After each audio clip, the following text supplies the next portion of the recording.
guys! Tara na, samahan niyo po ako magluto ng adobong atay ng manok na merong halong ampalaya. Sibuyas pala ang una kong iginisa dahil medyo malalaki ang pagkahiwa ko kaysa sa bawang. Pero ilang saglit lang, isinulod ko na kaagad ang bawang.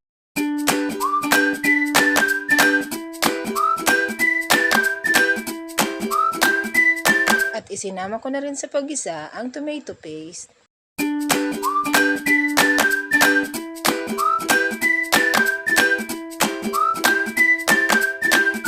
At maya pa, ibinuhos ko na dyan ang atay ng manok. Minarinate ko na pala yan guys kanina sa toyo, kalamansi, paminta at oyster sauce. Siyempre nilagyan ko rin yan ng 1 kutsarang asukal.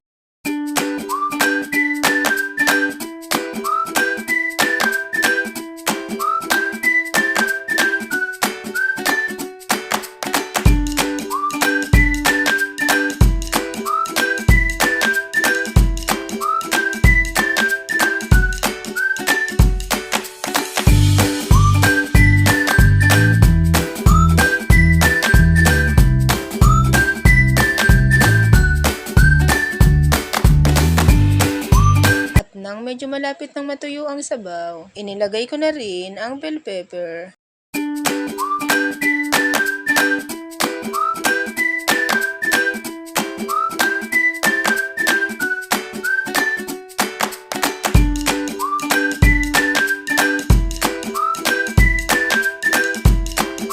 After 3 minutes, inilagay ko na rin ang ampalaya.